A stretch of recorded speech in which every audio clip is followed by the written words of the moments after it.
L'évangile au nom de Jésus, nous conquérons.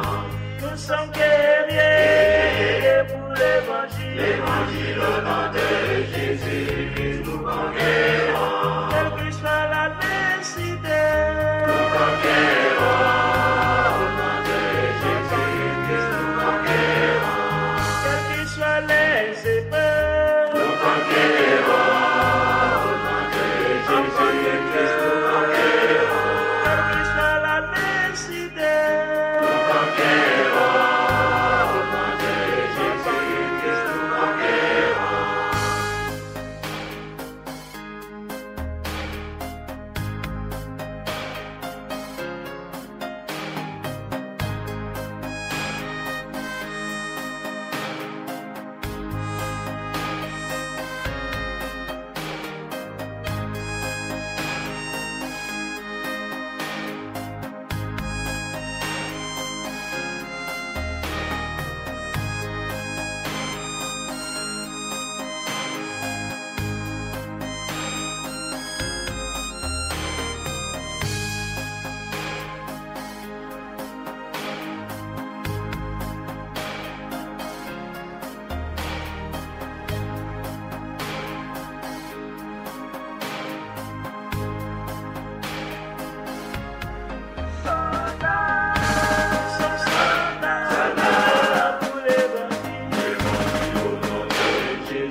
Mais qu'est-ce que tu fais, frère? Tu manges là? C'est le mois du Ramadan, le soleil est même pas encore couché. Mais vas-y, mais c'est bon. C'est bon quoi? T'es sérieux là? Je vais pas à la mosquée, je fais pas la prière, je lis pas le Coran, je vais pas faire le Ramadan, faire l'hypocrite. Mais justement non, frère, c'est le moment de te rattraper. Tu sais bien qu'Allah fait miséricorde à ceux qui jeûnent le mois du Ramadan. C'est ce que le prophète Mohammed, paix soit sur lui, nous a enseigné, frère. Mais qu'est-ce qu'elle va penser, ta mère? Ma mère, ça m'empêche pas de l'aimer, de la respecter, ma mère. De la respecter? En lui mettant l'archouma comme ça? Franchement, ami, t'as changé hein, depuis que tu fréquentes ton pote, le chrétien, là, engagé, là. Méfie-toi que c'est pas Chétan qui te l'envoie pour détourner de la vérité. Méfie-toi, Amine, méfie-toi. Mais arrête, Youssouf, il est clean, ce gars-là. Il a jamais dit de mal sur personne. Tiens, c'est pas ton pote chrétien, là-bas, qui arrive?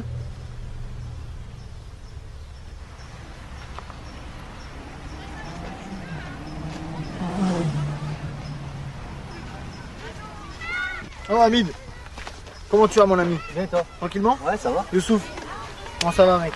Ça va, ça va. Pas trop dur le jeûne? Alhamdoulilah, ça va. Ça va? Et ta maman, là comment ça va ses jambes? Ça va mieux? Toujours pareil, hein, vite fait. Hein. C'est chaud? Ouais, c'est chaud. Frère, que Dieu fasse grâce. Hein. Et toi, t'arrives d'où là?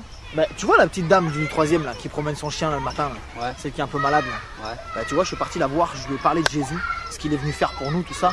Et elle a voulu accepter Jésus dans son cœur. Et du coup, je lui ai proposé si on pouvait prier ensemble.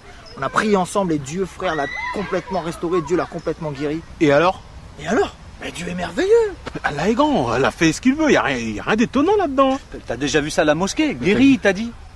Tiens, mais au fait, Youssouf, tu devais me rappeler, par rapport à la discussion qu'on avait eue la dernière fois là. Tu devais interroger l'imam, t'as eu le temps?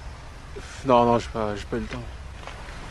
Et les sourates que je t'avais demandé de lire, t'as eu le temps? Non, je te cacherai pas là, en ce moment j'ai pas trop le temps. D'autant plus que les sourates c'est en arabe et moi l'arabe je comprends pas trop, donc il va falloir que j'aille voir l'imam rapidement là, parce que tu vois des textes comme ça, faut qu'on ait la bonne traduction. Parce que vous êtes déjà vu pour parler de ça, vous? Fallait m'appeler les gars, ça m'intéresse moi. T'aurais servi à quoi franchement? Qu'est-ce que tu connais toi au Coran? Qu'est-ce que tu connais? Tu fais même pas le ramadan? Qu'est-ce que tu connais? Le Coran, je l'ai lu avant toi, j'allais à la mosquée avant toi. Bah, je l'ai lu, je veux dire, on me l'a enseigné. Hein. Mais vas-y, toi aussi. Et toi, comment ça se fait que tu lis le Coran? Toi, t'as le droit? J'ai le droit? Bah bien sûr que j'ai le droit. Tu sais, dans la Bible, c'est écrit que tout m'est permis, mais tout n'est pas utile. Donc là, en l'occurrence, moi, je trouve ça utile de connaître la religion des autres, par amour pour eux, tu vois. Je me dois d'apprendre, de connaître un petit peu, ouais. Ah ouais? Et c'est quoi que Youssouf, il doit demander à l'imam? Alors en fait, je lui ai posé la question de savoir si un musulman devait aussi lire la Bible. Et sur ça, il m'a répondu que non, un musulman, il n'a pas besoin de lire la Bible parce que le Coran, c'est la dernière révélation. Alors ensemble, on a pris la sourate 10 au verset 94. Tu la connais, toi, Youssouf? Donc en fait, cette sourate, elle dit simplement que si un musulman est dans le doute concernant ce qu'il a reçu, c'est-à-dire le Coran, qu'il interroge ceux qui lisent les Écritures avant lui, c'est-à-dire les chrétiens. Non mais t'es sérieux là? Tu savais ça, Youssouf? Ces textes-là, faut les lire en Il y a arabe. vraiment écrit ça dans le Coran? Faut les lire en arabe. La Bible, sa Bible, là, tout ça, c'est falsifié. T'as jamais dit ça, l'imam? Attends les gars, avant de dire que la Bible elle a été falsifiée, moi j'aimerais bien, si vous me permettez, prendre quelques versets du Coran avec vous. Youssouf, il a même un Coran sur lui. Bon, chrétien, je peux tout entendre, mais là, je peux pas te laisser faire ça. Tu t'as même pas fait tes ablutions avant d'ouvrir ce livre. Tu sais qu'il est saint, ce livre, hein. Il est saint. Mais non, mon ami, tu sais, je me lave pas les mains non plus quand j'ouvre ma Bible. Hein. Ça, c'est quoi? C'est du papier et de l'encre. Le fait de le toucher sans se laver les mains, ça ne fait pas de toi quelqu'un de souillé ou de moins souillé. Jésus nous enseigne que ce qui souille l'homme, c'est ce qui sort de son cœur. C'est pas ce qui touche ou ce qui mange. Mais tu crois que dire que Dieu a une mère, ça va pas te souiller, ça? Mais non, tu mélanges tout là. Ça, c'est les catholiques. Je t'en ai déjà parlé. Mais c'est pareil, y a pas de différence avec votre pape, là. Y a pas de différence. Mais non, Youssouf. Tu sais, la Bible dit que le manque de connaissance n'est bon pour personne. Et là, franchement, tu parles sans connaître. Moi, je reconnais pas le pape comme étant mon souverain. Je vais pas aller dans des bâtiments qu'on appelle église pour me prosterner devant des statues. J'ai pas de croix, j'ai pas de chapelet, et je crois pas en Marie. Ça n'a rien à voir. On est des disciples de Christ. On suit ce que Jésus nous a enseigné, point barre. Une relation entre moi et Dieu au travers Jésus-Christ. Pas une religion. C'est pas une religion. J'ai pas de religion. D'ailleurs, tu sais, l'histoire nous enseigne que pendant des siècles, les catholiques ont combattu les vrais chrétiens. Donc c'est bien la preuve qu'on partage pas du tout les mêmes idées. Non mais il y a un truc que je comprends pas là. Jésus c'est un prophète, c'est Dieu, c'est un médiateur, c'est qui? Je comprends pas. Y a rien à comprendre, mon frère. Il se comprend même pas lui-même. Tout se contredit là-dedans. Entre Jésus et Dieu. Jésus est le fils de Dieu. Jésus est le fils de Marie. Jésus est le médiateur. Non, mais cherche pas. Te pose pas de questions. C'est que Allah. Bon, attendez les gars, ça c'est un autre sujet. Faudra avoir plus de temps pour prendre les Écritures, tout ça. Moi, je peux vous prouver Coran comme Bible que Jésus c'est Dieu. Mais d'abord les gars, si vous voulez bien, on termine avec le sujet qu'on a commencé tout à l'heure. Sinon, ça va passer dans tous les sens et on va se perdre. Tiens, tu vois, il est en train d'esquiver là. Mais non, Youssouf, j'esquive pas. Mais ça sert à rien qu'on ait une discussion qui part dans tous les sens. Vous savez quoi les gars, regarde, je prends les quelques versets du Coran en question, dont on a parlé tout à l'heure. Moi à 18h je dois voir quelqu'un, il faut absolument que je passe la voir. Mais si vous voulez, on se revoit ce soir et on en discute tranquillement. Vas-y, on se voit ce soir. Ah non, moi les gars, ce sera pas possible ce soir là. Je vais couper mon jeûne en famille, donc pour une prochaine fois quoi. Non mais ok, mais c'est pas grave. Sinon on se dit demain 17h30. Ça vous va? 17h30, non, 17h30 je suis chez ma mère, mais venez. Hein. Bah franchement, si je suis pas trop fatigué, Inch'Allah. Bon les gars, vous savez quoi? Je lis vite fait les versets en question et après j'y vais, ok? Alors je vais prendre la sourate... Toi tu dois connaître, tu souffles la sourate 3, verset 3.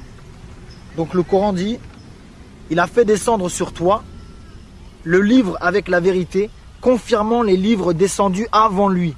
Et il fit descendre la Torah et l'évangile.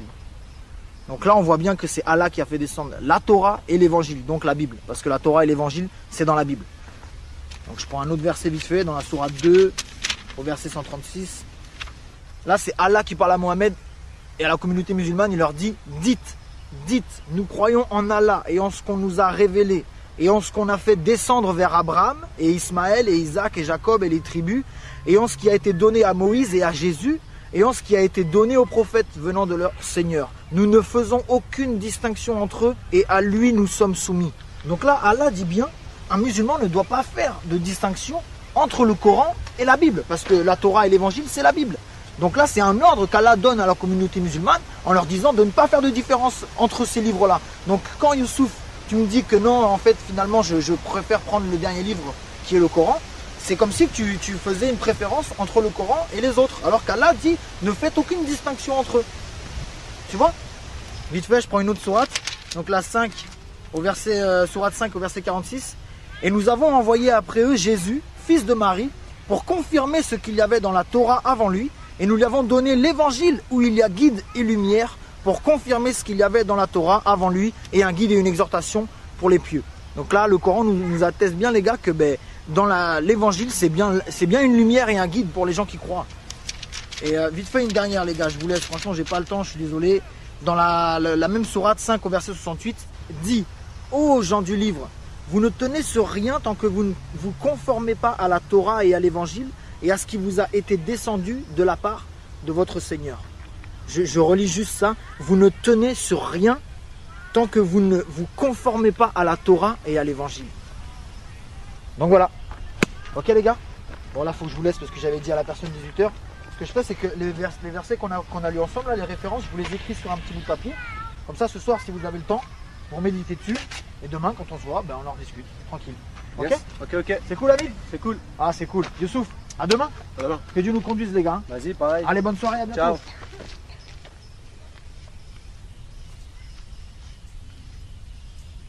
Arrête, tu l'écoutes trop, Amine, toi. Je l'écoute trop. Toi, t'as pas compris. Il a pris la Bible et il a pris le Coran. Il a comparé les deux. Il a dit que le Coran renvoie vers la Bible. Moi, ce qu'il a dit, c'est écrit. Hein. Moi, je l'aime bien, ce gars-là. C'est incroyant. Incroyant. C'est incroyant. C'est un associateur, un idolâtre. Un idolâtre. Mon pauvre ami.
Maman, il y a mes amis qui viennent d'arriver, je vais leur ouvrir.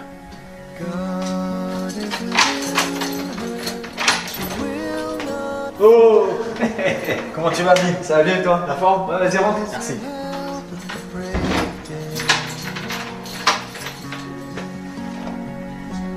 Vas-y, installe-toi. C'est cool. Merci, Amine.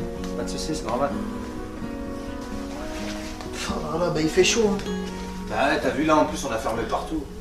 Ah ouais, pour ta maman? Ouais. Et bah là, elle est restée à la chambre parce qu'il y a que là-bas qui fait frais. Ouais, normal. Tiens, mais d'ailleurs, tu veux boire quelque chose? Vas-y, ouais. Bah, avec cette chaleur-là, de l'eau. Hein. Ok. Merci, Amine. Pas de soucis. Ah, Amine, merci, t'es gentil.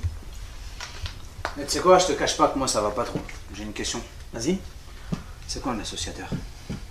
Un associateur? Je vais te répondre, Amine. Mais avant, je vais te dire une chose. Devant Dieu, tu seras seul. Moi, je serai pas là, ta maman sera pas là, tes amis musulmans, ils seront pas là, l'imam, il sera pas là. Tu seras seul. Donc si je peux te donner un conseil, ne laisse personne te tromper au sujet de ton salut. Moi je vais te dire des choses, il y a d'autres personnes qui vont dire le contraire. Mais une chose est sûre, c'est que Dieu parle à ton cœur. Dieu peut te parler audiblement, Dieu peut te parler dans des rêves, Dieu peut te parler au travers de quelqu'un. Mais il y a une chose que Dieu a laissée pour les hommes, qui est irréfutable, c'est les Écritures. Et Dieu ne peut pas se contredire, car il est Dieu. Si tu es sincère dans ta démarche, il te guidera lui-même. Maintenant je te réponds. Un associateur, selon les musulmans, ou plutôt selon l'islam, c'est quelqu'un qui associe Dieu à quelque chose ou à quelqu'un d'autre. T'as un Coran? Ouais. Vas-y, on va prendre une sourate. On va prendre la sourate 5, au verset 72, tu vas voir. Donc regarde, sourate 5 au verset 72. Ce sont certes des mécréants, ceux qui disent, en vérité, Allah c'est le Messie, fils de Marie.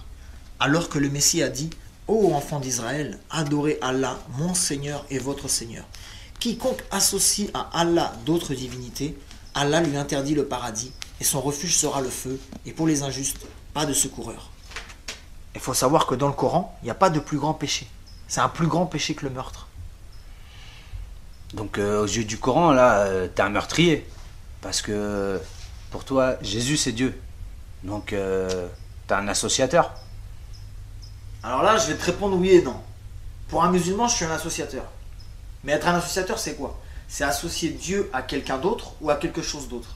Donc pour qu'il y ait association, il faut qu'il y ait plusieurs sujets. Pour moi, Jésus et Dieu, c'est la même personne. Donc je ne l'associe pas. Parce que associer Dieu à Dieu revient à ne pas l'associer. Je te suis, mais pour moi, je trouve ça pas logique. Parce que regarde, toi, tu dis que Jésus c'est Dieu. Alors qu'on sait tous que Jésus est mort sur une croix. Mais Dieu peut pas mourir. Dieu c'est pas un homme. Dieu n'est pas mort. Voilà, ben là tu soulèves un point intéressant. Je crois que c'est Youssouf. Ah ben c'est super.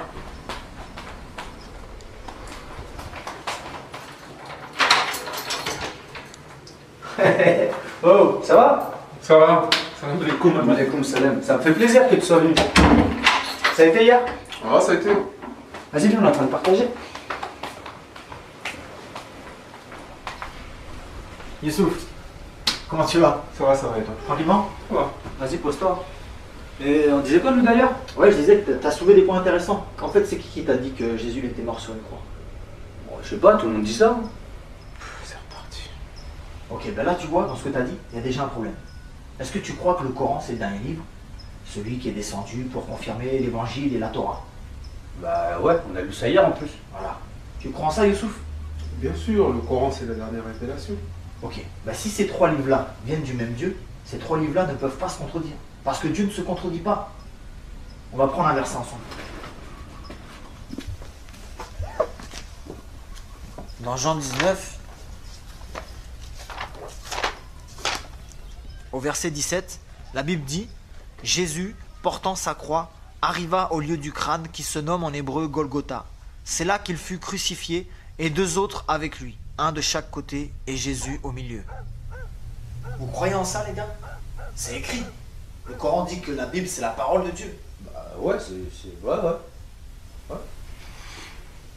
Ok, on va prendre le Coran maintenant.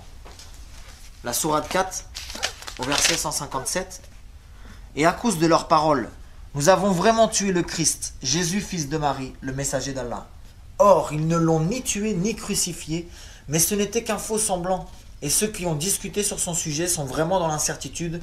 Ils n'en ont aucune connaissance certaine. Ils ne font que suivre des conjectures et ils ne l'ont certainement pas tué. » Donc là, les frères, il y a un sérieux problème. Toute la Bible, dans son intégralité, elle nous présente Jésus comme étant celui qui a été crucifié, mort à la croix pour nous, afin que lorsqu'on meurt, nous les hommes, on puisse avoir accès au ciel. Et le Coran vient 600 ans après, et il nous dit que non, il n'a pas été crucifié. Et que sur la croix, c'était quelqu'un d'autre. Mais c'est chaud là, ça se contredit complètement. Ben oui, c'est chaud, Amine. On fait comment là maintenant? Comment ça, on fait comment? C'est falsifié tout ça, Amine. Je te l'ai déjà dit, la Bible, elle est falsifiée. Youssouf, frère, à ton avis, Dieu veut conduire les hommes à la vérité ou à l'égarement? À la vérité, bien sûr. Mais alors pourquoi il nous demanderait d'aller lire un livre si celui-ci a été falsifié? Ça n'a pas de sens. S'il est Dieu, il savait à l'avance que les Écritures elles allaient être modifiées. Si ça serait le cas, il t'aurait recommandé de jamais ouvrir la Bible parce qu'elle est fausse. Mais là, bizarrement, il dit aux musulmans d'aller lire la Bible. Donc selon toi, Dieu veut volontairement égarer les gens. On a lu les sourates hier où Allah disait d'aller lire la Bible.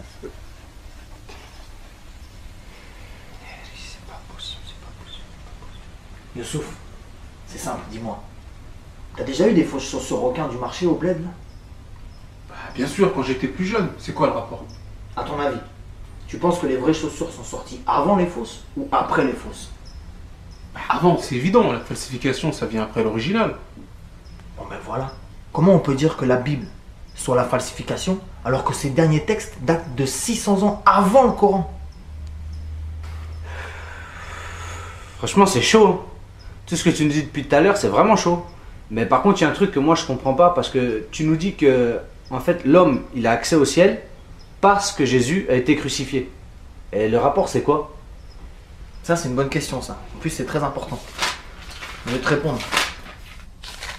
Dans Jean 3, au verset 16, car Dieu a tant aimé le monde qu'il a donné son Fils unique afin que quiconque croit en lui ne périsse point mais qu'il ait la vie éternelle. Non, non, non. Arrête-toi, arrête-toi. Le Coran est clair là-dessus. Dieu n'a pas de fils.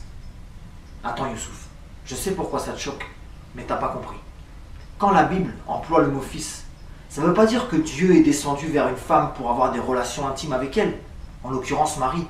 Mais Dieu lui-même a fait habiter son esprit dans Marie pour qu'au travers elle, il puisse naître comme un homme, semblable à tout autre homme, mais né de l'esprit de Dieu. Voilà pourquoi on dit Jésus est le Fils de Dieu, parce que Dieu l'a engendré de son esprit, non pas par un acte physique. C'est pour ça que Jésus c'est le seul homme ou le seul prophète qui n'a pas de père biologique. Attends, tu t'égares. Adam aussi n'avait pas de père. Le Coran nous enseigne que le miracle de Jésus, c'est le même que celui d'Adam. Ben oui, mais c'est vrai ça. Allah fait ce qu'il veut. Mais ça servira à quoi Dieu de descendre comme ça? Ok. Youssouf, comment Dieu a créé Adam? Comment il a créé? Tu fais ce qu'il veut, je t'ai dit. Ouais, ok. Mais qu'est-ce qu'il a utilisé pour le créer? Ben de la poussière. Ok, donc il est né poussière. On connaît tous cette grande citation biblique quand Dieu parle à Adam, qui lui dit tu es né poussière et tu retourneras à la Poussière. Ok, ben on va prendre une sourate maintenant. La sourate 4 au verset 171. Ô gens du livre, chrétiens, n'exagérez pas dans votre religion et ne dites d'Allah que la vérité. Le Messie, Jésus, fils de Marie, n'est qu'un messager d'Allah. Sa parole qu'il envoya à Marie est un souffle de vie venant de lui. Donc là les gars, le Coran atteste bien que Jésus est né de la parole de Dieu et qu'il est né du souffle de Dieu. Et ce mot-là, souffle, en hébreu et en arabe, c'est le même mot qui désigne le mot esprit. Donc on voit que Jésus est né de l'esprit de Dieu. Donc si on reprend pour Adam, tu es né poussière et tu retournes à la Poussière. Mais pour Jésus, tu es né esprit de Dieu et tu retournes. Esprit de Dieu. Voilà, Jésus c'est l'esprit de Dieu dans un corps humain. Donc c'est Dieu lui-même incarné. Voilà pourquoi Jésus c'est le seul homme de toute l'humanité qui n'a jamais péché, attesté par le Coran et attesté par la Bible. Parce que Dieu ne pêche pas, c'est contre sa nature. Mohamed aussi, il pêche pas. Il n'a jamais péché. T'es sûr Youssouf? Renseigne-toi bien sur sa vie dans les hadiths. Et tiens, on va prendre un verset ensemble. C'est la sourate 40 au verset 55. Donc c'est Allah qui parle à Mohammed. Endure donc, car la promesse d'Allah est vérité. Implore le pardon pour ton péché et célèbre la gloire et la louange de ton Seigneur soir et matin. Donc si Allah demande à Mohammed d'implorer le pardon de son péché, c'est parce qu'il avait péché. Et Hamid, tout à l'heure tu avais une question. Ouais, en fait, ma question c'est pourquoi Dieu il a envoyé Jésus ou pourquoi Jésus s'est envoyé lui-même? Hamid, tu vois bien que ça tient pas debout son histoire. Dieu se sera envoyé lui-même. Ça n'a pas de sens, Hamid. Oh. Ben frère, attends. Est-ce que tu sais que dans le Coran il nous est dit qu'au jour du jugement, tes membres, c'est-à-dire ton corps, vont témoigner contre toi? Bah, ça je sais, oui, je sais. Et alors? Ben tes membres ou ton corps, c'est bien toi, non? Bah, oui. Bah alors pourquoi tu t'étonnes de la nature de Jésus? Ben attends, je comprends pas trop par rapport au jugement du corps, tout ça là. Ce que je veux dire, c'est que si tes membres ou ton corps, c'est toi, et que tu reconnais qu'au jour du jugement, ils témoigneront contre toi-même, c'est bien la preuve que tu as au moins deux natures, mais que malgré ces deux natures, tu restes un être unique, à part entière. Et ça, tu peux le retrouver dans la sourate 24 au verset 24. J'irai voir. Je prends cet exemple pour expliquer une chose, c'est que Jésus était 100% homme, avec toutes les faiblesses qu'un homme peut avoir. La faim, la soif, la fatigue, etc. Mais il était aussi 100% Dieu, avec tous ses attributs, saint, juste, parfait, miséricordieux. Toi, en tant qu'homme, tu es déjà composé de trois aspects, l'esprit, l'âme et le corps. Dieu nous a créés à son image selon sa ressemblance. Donc, Dieu a un esprit, Dieu a une âme, et Dieu est venu dans un corps. Et ces trois aspects de sa personne forment un Dieu unique. Comme toi, tu es un être unique, malgré ces trois natures. Cette expression-là, Père, Fils et Saint-Esprit, on ne parle pas de trois dieux distincts, mais simplement de trois aspects d'un seul et unique même Dieu. On va revenir à ta question, Hamid. Ouais, s'il te plaît, ouais. Youssouf, on parlait d'Adam tout à l'heure. Est-ce que tu sais comment Dieu a dû s'y prendre pour pardonner les péchés d'Adam quand il a désobéi? Ben oui, Dieu est miséricordieux. Il pardonne. Oui, il pardonne. Mais comment il a dû s'y prendre? Je comprends pas ta question. Ok. Par exemple, imagine que tu me voles 500 euros. Quelques jours plus tard, tu regrettes et tu reviens vers moi pour me demander pardon. Ok, moi je te pardonne. Mais si tu es sincère dans ton pardon et pour rétablir la justice, ces 500 euros-là, tu vas me les rendre. Bien sûr, sinon ça sert à rien que je te demande pardon. Voilà. Ben pour Adam, comment ça s'est passé? Quand ils ont péché avec Ève, Dieu leur a dit que s'ils mangeaient le fruit, ils allaient mourir. Mais est-ce qu'ils sont morts suite à ça? Non. Ben non, ils ont demandé pardon. Ok, et leur dette? Leur dette, quelle dette? Ben Dieu leur a dit vous mourrez, mais ils sont pas morts. Donc ils ont une dette. Et cette dette-là, c'est leur vie. Donc pour Dieu, il lui fallait une vie en retour. La Bible, elle nous enseigne qu'Adam et Ève, quand ils ont péché, ils se sont confectionnés des vêtements en feuilles de vigne pour cacher leur nudité. Mais Dieu, il n'a pas agréé ça, et à la place, il les a revêtus d'une peau d'animal. Donc pour ça, Dieu a forcément pris la vie d'un animal. Et c'est la vie de cet animal qui a servi de dette pour la vie d'Adam et Ève. La Bible, elle nous enseigne que sans effusion de sang, il n'y a pas de pardon des péchés. Et le salaire du péché, c'est la mort. Et on a tous péché, les gars. Tous depuis Adam. Mais maintenant, pour que Dieu vous pardonne, quel sang a coulé pour vous, mes frères? Depuis le commencement, tous les prophètes et les hommes de Dieu, ils allaient sur des montagnes pour offrir des animaux à Dieu. Et c'est le sang de ces bêtes-là qui couvrait le péché du peuple et de celui qui offrait. Mais tout ça, c'était dans l'attente de l'agneau de Dieu lui-même, le Messie, le seul qui avait un sang assez pur pour racheter les péchés de l'humanité tout entière, présente, passée et future. Et voilà ta réponse, mon frère Hamid. Dieu, par amour pour nous, et seulement par amour, s'est revêtu d'une chair humaine afin de s'offrir lui-même en sacrifice parfait, le seul sacrifice qui plut à Dieu, au point où sa colère, elle demeure plus sur ceux qui croient en cette bonne nouvelle. Et la Bible dit que celui qui a le Fils a la vie, mais celui qui n'a pas le Fils n'a pas la vie, et la colère de Dieu demeure sur lui. Comprenez les frères qu'avec tous les péchés qu'on a commis, le simple fait de dire pardon, ça ne suffit pas. Dieu, dans sa justice, il doit faire retomber son châtiment sur nous. Mais la Bible dit que ce châtiment-là, il l'a fait retomber sur Jésus. Autrement dit, sur lui-même, dans un corps qui ressent toutes les douleurs et toutes les souffrances. Jésus a souffert pour nous, les frères. Et il est mort à notre place. Et tout ça parce qu'il nous aime. Dieu nous aime. Et t'as des versets de tout ce que tu dis là? Mais bien sûr, regarde, on va prendre Romains 5 là. Tu peux lire, Hamid? Ouais. Regarde au verset 8. Mais Dieu prouve son amour envers nous, en ce que, lorsque nous étions encore des pécheurs, Christ est mort pour nous. Oh, c'est mon alarme.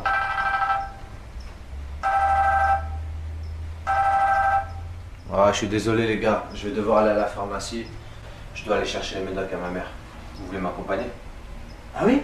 Bah vas-y, on y va, bien sûr. Ah, c'est cool. Ça va pas être possible pour moi, mais... Bon, on était bien là pourtant. C'est pas grave, Dieu permettra d'autres occasions, c'est pas grave. Ok, ben attendez-moi, je reviens. J'allais pour 5 minutes, je vais me changer. À tout plaisir. C'est cool. Bon, Youssouf, on te laisse là. Ouais, vas-y. Bon, Amine, À bientôt, mec. je te remercie. Ciao, ça fait plaisir. À bientôt. À bientôt, Inch'Allah.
When the Lord had brought our captives home, back again to Zion, we were filled with songs of joy, our mouths were filled with laughter. We were like men who dreamed.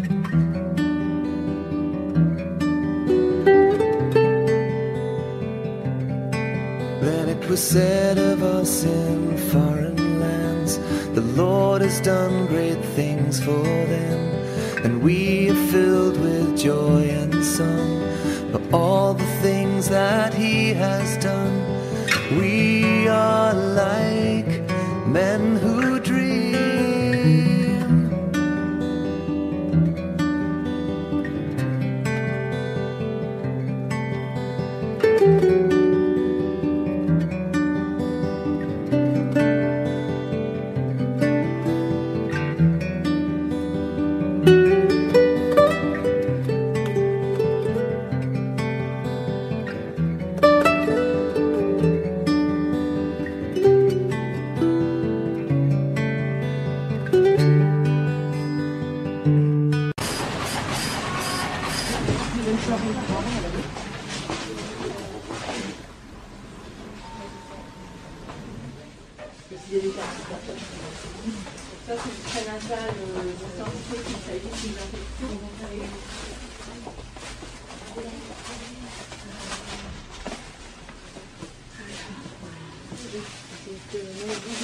Tiens, voilà Annie.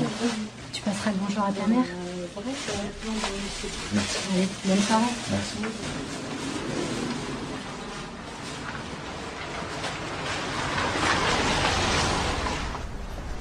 Oh, Hamid! Oh! Oh, Ça fait longtemps! bah oui, ça fait un bail. Tu fais quoi là? Tu es chez ma mère? Je t'accompagne un peu? Vas-y, viens. Ah, ça fait plaisir! Alors ça va toi? Ouais, ça va. Toujours pareil, hein, Médoc. Frère, faut garder la foi, frère! Rien n'est impossible à Dieu! T'as raison. Hein? Ah oui, t'as Bah oui, frère! Eh, tu sais quoi? Ça me fait plaisir de te voir. Moi aussi, je suis content de te voir. Sérieux? Bah oui. Oh, purée. On se pose là? Ouais, si tu veux. Bah, c'est bien ça. Tu sais que je suis content de te connaître, toi. Bah, moi aussi, je suis content, Hamid. Pourquoi tu me dis ça? Pourquoi? Ouais, c'est un peu compliqué, tu vois. Je t'ai jamais parlé de ça, mais quand j'avais 17 ans, mon père il est décédé et j'avais pris la décision de me mettre à fond dans l'islam. En fait, c'est le seul moyen que j'ai trouvé pour pouvoir honorer sa mémoire, tu vois. Et donc j'ai mis un terme à certaines relations, j'ai arrêté toutes mes bêtises, j'ai arrêté de boire, de fumer, tout le tralala, tu connais. Et franchement, j'ai passé 5 bonnes années dans l'islam. Je faisais mes prières, je faisais mes jeûnes, j'allais à la mosquée. On m'enseignait le Coran, j'étais motivé. J'ai arrêté mes mauvaises fréquentations, mes potes ils me disaient que c'était bien, ils ont compris. Maintenant tout ça, je te dis vrai, si je suis sincère avec moi-même, je peux pas dire que je sais qui il est Dieu. Je le connais pas. Je peux pas te dire que je sais qui il est. Et mon père, quand il lui restait un petit peu de temps, il était sur son lit de mort. Moi j'étais là, j'étais en pleurs. Je lui ai posé la question, je lui ai dit, papa, tu vas où maintenant? Il m'a répondu, Allahu Warham. Ouais, ce qui veut dire Dieu seul sait quoi. Et ça m'a bouleversé. Mon père, il était pratiquant, intègre dans l'islam. Et même lui, il savait pas où il allait. Et j'ai gardé ça au fond de mon cœur. Mais je sentais que c'était pas normal. Et dans ma quête spirituelle, j'ai rencontré plein de monde. Des jeunes, des vieux. Et tous, ils m'ont répondu la même chose. Allah Warem. Mais toi, mon frère, j'ai l'impression que tu connais Dieu. J'ai l'impression que tu sais qui il est. J'ai l'impression qu'il est avec toi. Et t'as l'air sûr de toi au niveau de tout ce qui se passe après la mort. Ça me fait bizarre, tu sais. Mais je sais pas. Tu dis que Dieu c'est ton père. Tu dis que c'est un Dieu d'amour. Et ce Dieu d'amour, moi je l'ai pas trouvé dans le Coran. Et c'est pas non plus comme ça qu'on me l'enseignait. Ah frère. Tu te souviens du verset qu'on a pris chez ta maman la dernière fois? Ouais. C'est dans Romains. La Bible dit que Dieu il a prouvé son amour envers nous. Parce que lorsque nous étions encore pécheurs, Christ est mort pour nous. Et la Bible nous enseigne que Dieu est amour. C'est-à-dire que l'amour c'est Dieu. Et le Dieu de la Bible, c'est le Dieu d'amour. Et Dieu nous l'a démontré.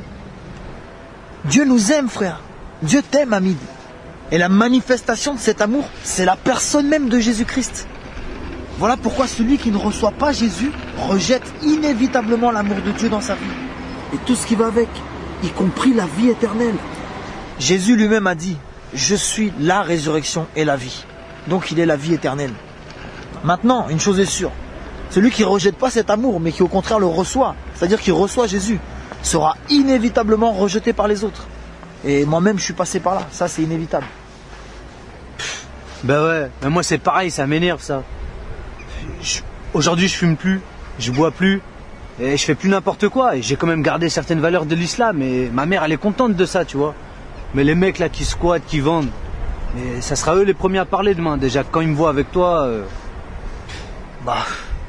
Tu serais surpris de voir que c'est pas forcément eux, justement. Et bon, quoi qu'il en soit, faut leur pardonner. Faut pas leur en vouloir parce qu'ils savent pas ce qu'ils font. Nous, le seul jugement qu'on doit craindre, c'est le jugement de Dieu. Mais frère, là, je vais devoir te laisser, là. Bah attends, t'es sérieux, là? J'ai plein de questions, moi. Hamid, faut que j'y aille, moi. J'ai un temps de prière avec les frères, là. Et viens avec moi, si tu veux. On s'est rentré dans 2 heures pour les médocs à ma mère. Mais oui, on sera rentré. Je te ramènerai, t'inquiète pas. Allez, viens. Vas-y.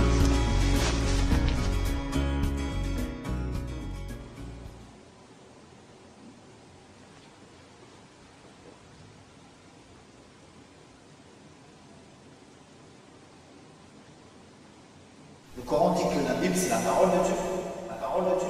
Ben, si ces 3 livres-là viennent du même Dieu, ces 3 livres-là ne peuvent pas se contredire. C'est chaud, là, ça se contredit complètement. Donc là, Allah dit bien, un musulman ne doit pas faire de distinction entre le Coran et la Bible. On fait comment là maintenant? Quel sens vous voulez pour vous? Mais ce qu'il a dit, c'est que la Bible dit que celui qui a le Fils a la vie. Mais celui qui n'a pas le Fils n'a pas la vie. Et la colère de Dieu demeure sur lui. Il a dit, c'est...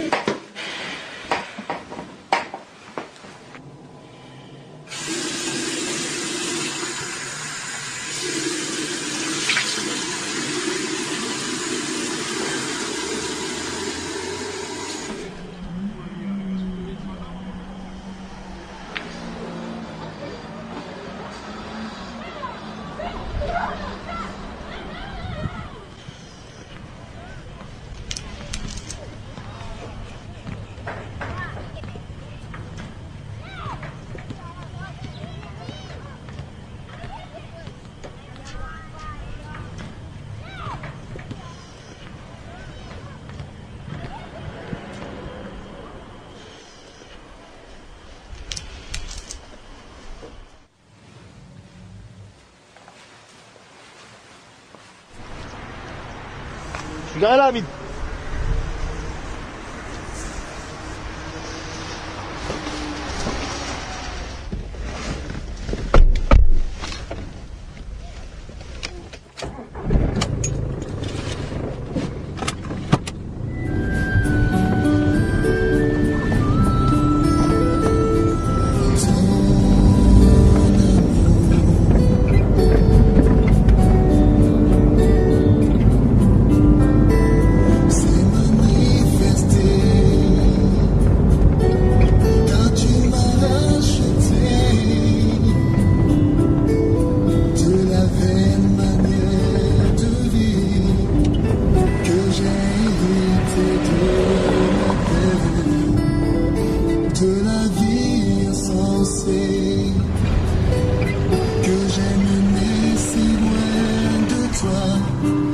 T'avais pas plein de questions à me poser, Amine? Ouais, mais je savais pas qu'il y avait des chansons pour Dieu comme ça, là. Je peux monter le volume? Bah oui, vas-y, bien sûr.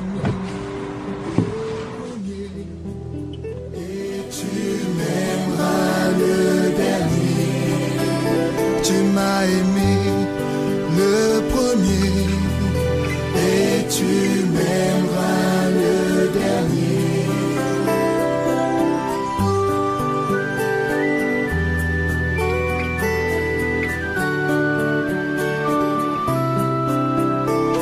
Moi je sais que ce n'est pas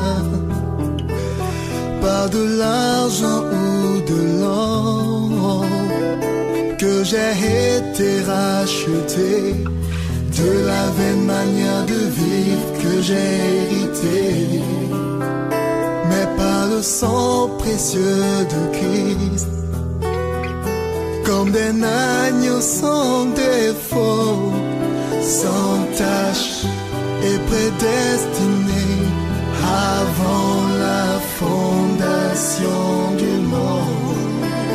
Tu m'as aimé.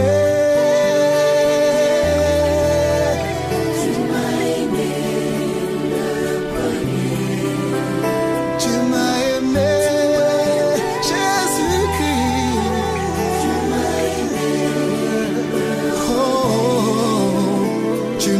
aimé le premier et tu m'aimeras le dernier. Tu m'as aimé. Tu m'as aimé le premier.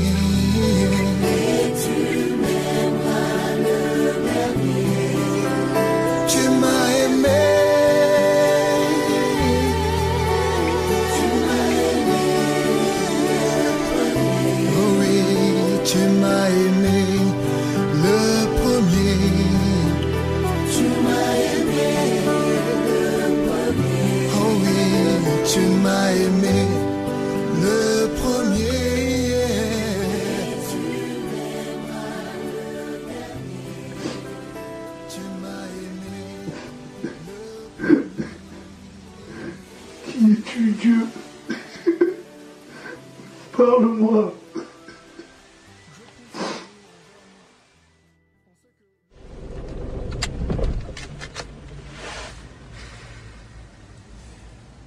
C'est Hamid, je vais te dire une chose.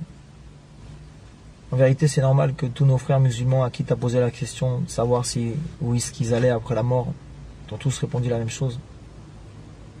Tu sais, il y a 114 sourates dans le Coran. Et il n'y a aucun verset qui atteste avec certitude qu'un musulman ira au paradis après sa mort. Il y a certes des versets qui vont te dire que si le poids de tes bonnes actions dépasse celui de tes mauvaises, tu iras au paradis. Mais tu vas voir que quelques versets plus loin, il nous est dit que dès sa naissance, l'homme est ingrat devant Allah. Donc en gros, un exemple, si moi je suis né blanc, j'ai beau faire toutes les séances de bronzage que je veux, je ne serai jamais un homme noir. Ouais, je comprends ton exemple. Bah là, c'est pareil. Si tu es né dans le péché, tu as la nature du péché en toi. Tu as beau faire toutes les bonnes actions que tu veux, tu restes un pécheur. Mais la Bible dit que justement, cette nature pécheresse, Jésus l'a pris sur lui. Il a été la cloué à la croix et il nous a donné sa nature à lui qui est sainte pour qu'on soit sauvé. Jésus en hébreu se dit Yoshua. Ça veut dire Dieu sauve. Voilà pourquoi sans Jésus, c'est impossible d'aller au ciel. On est tous contaminés depuis Adam, frère. Dieu voulait un sang pur, comme je te disais l'autre jour, pour nous laver complètement. Jésus a accepté de payer ce prix-là, frère. C'est pour ça que c'est pas difficile pour moi de dire que je l'aime ou de dire qu'il est mon père. On y va? Ouais, vas-y, on y va.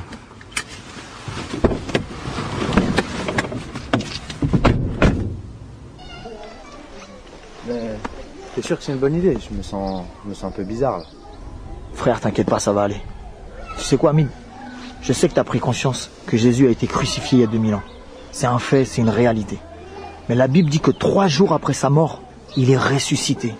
Et c'est pas une légende, frère, c'est du concret. Il a vaincu le plus grand adversaire de l'homme, frère. La mort. C'est pas juste un simple prophète qui peut faire ça. Jésus, frère, il vit aujourd'hui. Et s'il vit, tu peux le rencontrer. Il y a beaucoup de nos frères musulmans qui ont vécu ça. Il y en a même qui ont eu la grâce de voir le Maître apparaître dans leur chambre, frère. Jésus est vivant, frère. Et moi, je suis persuadé qu'il veut que tu expérimentes son amour. On y va? Ouais. Allez. Attends.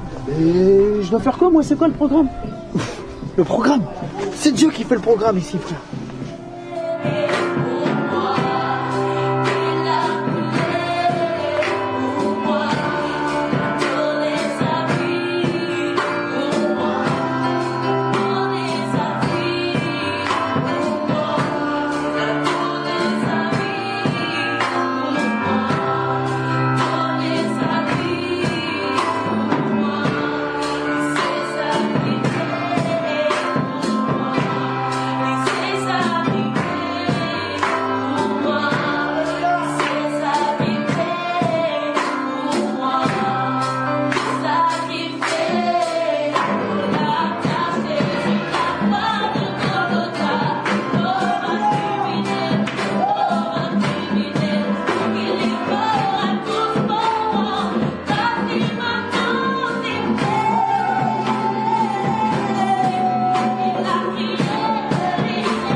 que les islamistes font très bien.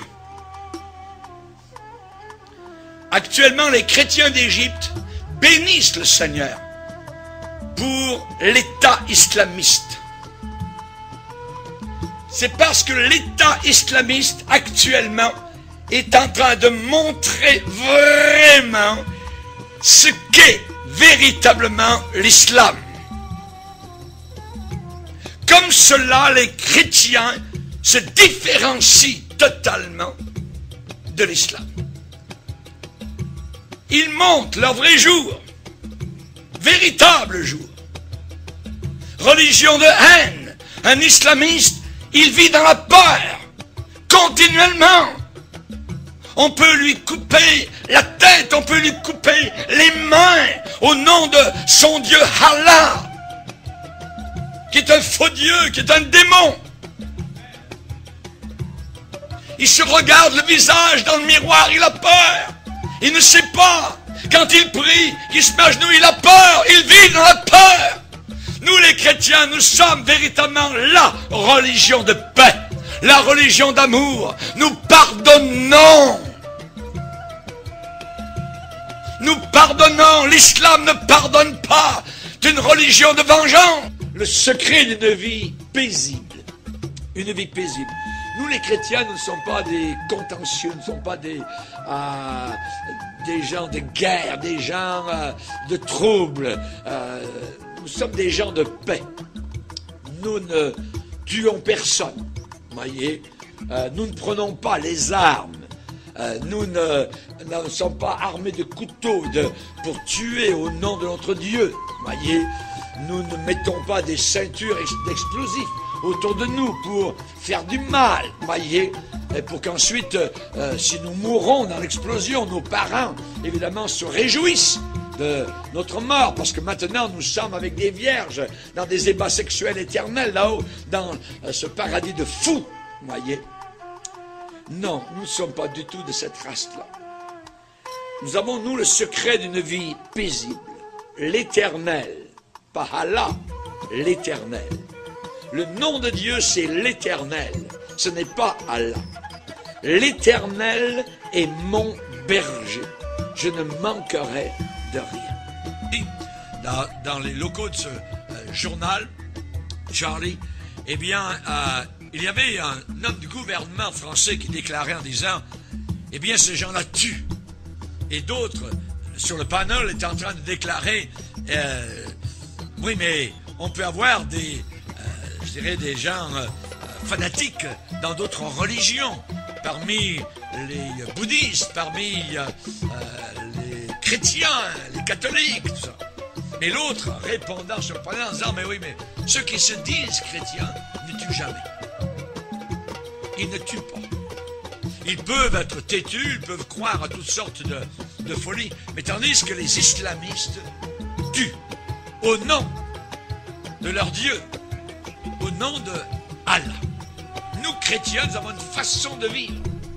Et lorsque des musulmans lisent la Bible, ce qui leur est interdit normalement, arrive à Matthieu chapitre 5, où Jésus dit « Aimez vos ennemis. Priez pour ceux qui vous haïssent. » Le musulman est totalement étonné devant ce que Jésus demande. Parce que dans son livre à lui, nous le verrons durant la conférence, la fameuse conférence, et elle va être sur Internet, ça s'appelle le Coran et le Christ. Ceux qui nous écoutent actuellement peuvent aller voir donc sur Internet le Coran et le Christ, et vous allez voir donc ce que le Coran déclare et ce que la Bible déclare. Si vous descendez dans le Coran, vous descendez dans un enfer. Quand vous lisez la Bible, vous prenez une bouteille d'oxygène céleste, de pardon, de libération, voyez. Alors que l'intégrisme islamiste, eh bien, assujettit des peuples entiers sous la férule des démons et de Satan.